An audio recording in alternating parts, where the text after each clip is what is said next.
Donc nous sommes dans la Parashat Bo, et le Midrash nous dit énormément de choses tournent autour d'un principe qui est Tohu Bohu Yetzira. Quand Dieu crée le monde, il crée le monde à partir d'une façon qui est confusion, donc matière première qui est forcément confuse, étonnement et création. C'est d'ailleurs dans toute chose, la compréhension est toujours comme ça. Pour comprendre quelque chose, on est obligé de passer par une confusion, s'étonner, ne surtout pas avoir peur et ne pas se fermer face à l'étonnement, à la confusion. La confusion doit être créatrice, elle doit être positivée. Et à partir de là, je vais donner une réponse poétique, spirituelle, intellectuelle à toutes ces confusions, à cet étonnement. Et c'est comme ça que je vais construire le savoir et la pensée. Donc on a toujours, aussi bien dans la vie, dans la façon dont on construit sa vie, dans la façon dont on construit sa pensée, et dans la façon dont Dieu crée le monde entier. Tohu, Bohu, Yetzira. Très bien. Or, Tohu, s'il ne reste qu'à l'état de Tohu, bien qu'il soit l'énergie primordiale qui permet la vie, mais s'il ne reste qu'à l'état de Tohu, c'est le mal. C'est le mal. Il y a une fois dans Bereshit, dans Maaseh Bereshit, il y a une seule fois où Dieu dit Lo tov Adam liot levado. Il n'est pas bon pour l'homme d'être seul. Donc ici, on a une solitude négative. C'est quoi la solitude négative? C'est celle de Paro. Celle de Paro, par exemple, il dit Je me suis fait. Je suis, Paro disait, dans la religion égyptienne, c'est que Paro se présentait comme un dieu qui s'était auto-construit. Ça veut dire quoi? Comment est-ce qu'on peut croire des bêtises pareilles? Qu'un homme s'est auto-construit? Mais ce n'est pas du tout des bêtises. C'est une façon très banale de vivre sa vie, où chaque personne se considère comme essentielle à la vie. Et là, on va toucher un point, c'est fondamental. C'est comment est-ce que je vois le monde? Est-ce que le monde est envisageable sans moi? Posons-nous une seconde la question. Est-ce que le monde, sans moi, a un sens pour moi ou aucun sens? Ça, nos sages nous donnent une formule pour vérifier son niveau de sadikout, son niveau de sainteté ou son niveau de sa grandeur ou sa petitesse. Si pour moi le monde a un intérêt, Am Israël a un intérêt, la Torah a un intérêt, mes enfants ont un intérêt, l'histoire du monde a un intérêt, en dehors de moi, c'est que j'ai atteint un petit peu de grandeur. Si sans moi le monde n'a aucun intérêt, je m'en fiche complètement de ce qui se passe, ça veut dire que je suis complètement dans les limites de ma propre présence, je suis dans le tohu, je suis dans quelque chose qui n'est pas élaboré, je n'ai pas fait le lien entre ma vie et la création, entre ma personnalité et mon peuple, entre ma pensée et le sens de l'univers. Je ne suis que dans l'égoïsme, petit, présence à moi-même. On est dans le tohu, on est dans la réduction. Et c'est ce que dit Paro. Paro dit « Je suis la nécessité de l'être ». En dehors de moi, rien n'existe. En dehors de moi, tout doit mourir. Et on va voir que ça, c'est l'origine même du mal. L'origine même du mal se nourrit de cette posture existentielle, de cette idéologie-là. Maintenant, la force du mal, c'est quoi? C'est sa proximité. C'est qu'on peut réquisitionner, c'est le réel jouissif immédiat. Il n'y a pas besoin d'être très intelligent pour vivre quelque chose d'excitant en faisant du mal. C'est ça sa force. Comment on fait? Comment on combat ça? On ne peut pas le combattre juste avec des idées, parce que dans ce cas-là, on rentre dans la frustration, on rentre dans la coupure. Non. C'est par la sortie d'Égypte, le début de la sortie, dans notre paracha, que se trouve le secret. Et si on se demande, qu'est-ce qui est le plus fondamental dans la sortie d'Égypte? Qu'est-ce qui s'est passé de plus extraordinairement important dans la sortie d'Égypte? Il y a beaucoup de choses, mais une des choses peut-être les plus importantes, c'est deux événements qui sont en vérité deux figures d'une même colonne conceptuelle, qui est quand Dieu se révèle à Moïse la première fois à Moshe, il lui dit « Eki Asher Eki » je suis celui qui sera, et la révélation de la paracha de Rosh Chodesh. Première injonction divine au peuple juif, c'est une notion de temps, du nouveau mois, Rosh Chodesh. Et donc, tout le monde sait que Eki Asher Eki, c'est Dieu se révèle sur un nom qui est lié au futur. C'est très étonnant qu'on n'utilise pas ce nom dans les prières. La première fois, le nom qui est utilisé par Dieu, la première fois pour se révéler à Moshe, c'est un nom qu'on n'utilise pas. Et c'est le nom du futur. C'est que chaque nom de Dieu révèle un pan de l'être. Or, Eki Asher Eki, c'est la notion du temps. Et Rosh Chodesh, c'est la notion du temps. Alors là, on va s'arrêter 2 minutes, c'est très très important. L'extraordinaire nouveauté de la sortie d'Égypte, c'est que le peuple juif va vivre dans un temps radicalement nouveau qui n'a aucun rapport avec le temps des Goïm. Le temps des Goïm a été créé à Bereshit. C'est le temps de l'histoire. Le temps d'Israël, c'est le temps de Rosh Chodesh, c'est le temps de Eki Asher Eki. Et c'est ça qu'on doit comprendre dans la paracha. C'est quoi ce temps de Eki Asher Eki? C'est quoi ce temps de Rosh Chodesh? Alors, on avait déjà parlé de ça, mais on va aller un peu plus loin. C'est qu'il y a 2 façons de vivre sa vie, il y a 2 façons de considérer le temps. Il y a un temps dont le centre de gravité est le passé, c'est-à-dire que les conditions de ma présence, pourquoi est-ce que je vis ce que je vis maintenant, ça peut être expliqué à partir de ce que j'ai vécu hier. Pourquoi je suis dans cet état d'esprit, pourquoi je suis fatigué, pourquoi je suis content, pourquoi je suis triste, pourquoi je réussis à faire des choses ou pourquoi je ne réussis pas à faire des choses. Tout ça est explicable à partir des conditions de mon passé, que ce soit mon passé lointain, structural, ma famille, mon éducation, les choses qui sont passées, etc., etc. La société, tout ce qui m'a construit jusqu'à maintenant, qui fait que j'agis comme j'agis maintenant. Celui qui vit comme ça, il faut bien comprendre. Et on vit tous un peu comme ça, bien entendu. À part les tzadikim ou mourim. Celui qui vit que comme ça, a une vie qui n'est pas une vie parce que c'est une vie qui est déjà morte, puisqu'elle a déjà existé avant. Il a donc une vie qui n'est pas une vie réelle. Le sens de la Torah, c'est une vie, le temps de la Torah, c'est une vie où mon présent maintenant s'articule, s'illumine de ce qui m'est promis, du futur.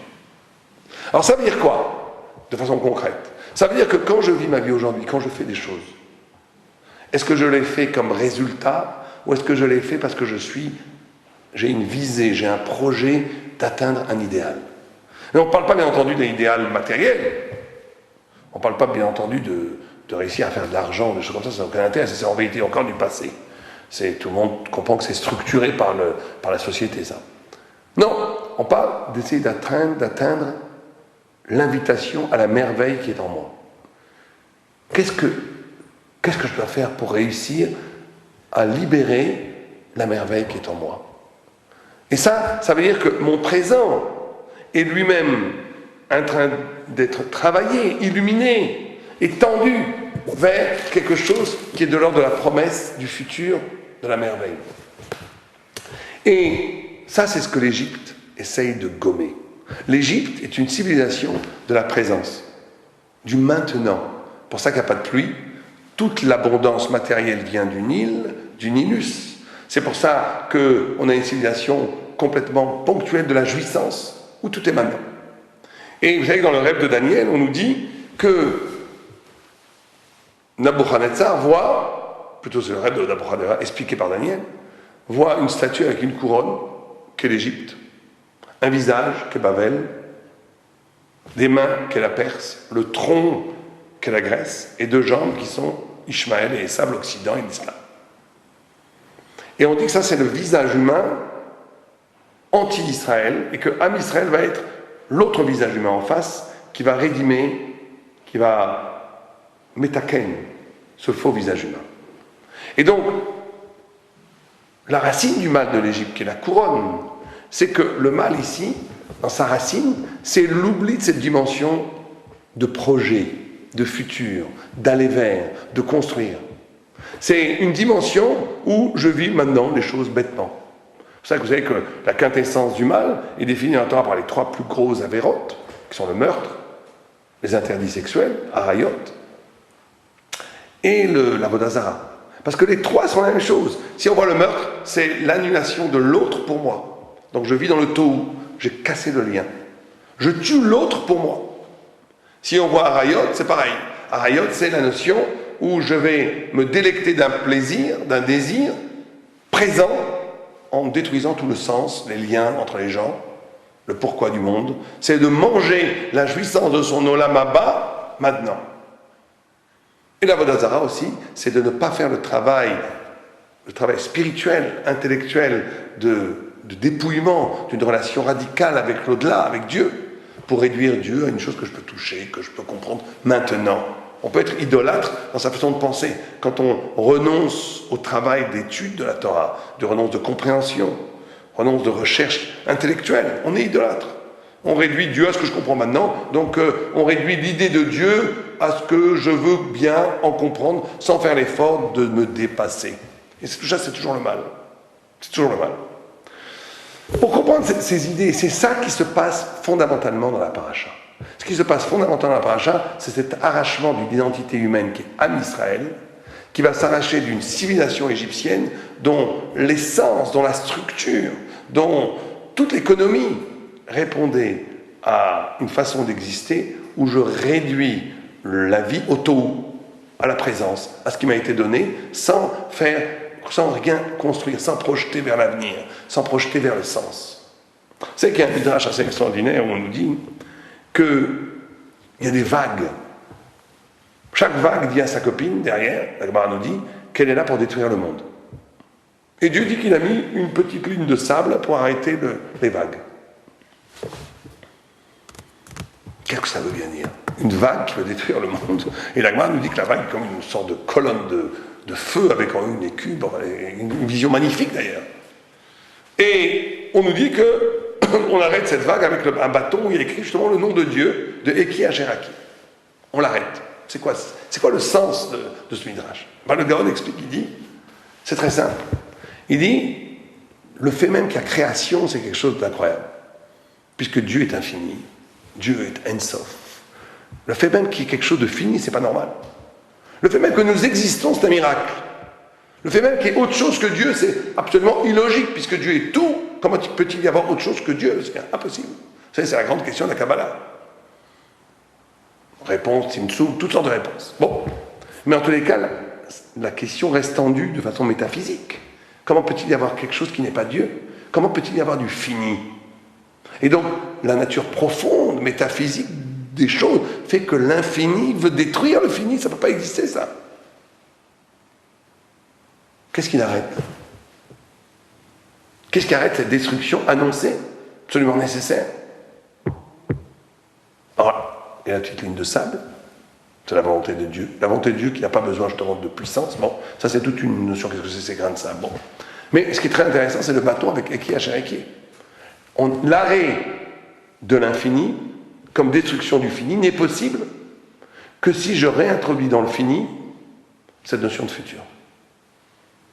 C'est parce que j'introduis dans ma vie, dans l'être, le futur. Or, le futur, c'est le lien. C'est comment le fini qu'a reçu, le tohu, le don. Dieu m'a donné toutes sortes de choses. Si je ne fais qu'en jouir bêtement comme une bête, je finalise ma vie, et donc l'infini veut me détruire. Mais si ce fini, j'essaie de le lier avec un projet, un pourquoi, avec une sorte de rejoindre l'origine et le futur. C'est dans la Torah, l'origine et le futur, c'est toujours un. Sauf Maaseh b'Marshava Trila. La fin de l'acte était dans la pensée originelle. Tout est un. L'origine et le but sont un dans la Torah. Quand ma finitude est au service, se tend vers le futur, vers Eki Asheraki, c'est-à-dire vers le sens des choses, alors le fini devient une sorte d'allié, de choutaf, de partenaire à l'infini, et il n'est plus destructif. La vague s'arrête, elle s'apaise. Cette immense vague qui voulait envahir le monde, détruire le monde, elle s'apaise, elle s'arrête, parce qu'elle reconnaît, l'infini reconnaît dans la finitude une fraternité, c'est mon frère, on est ensemble, on travaille ensemble pour l'éloge de Dieu. Et bien dans la vie, c'est pas toujours pareil.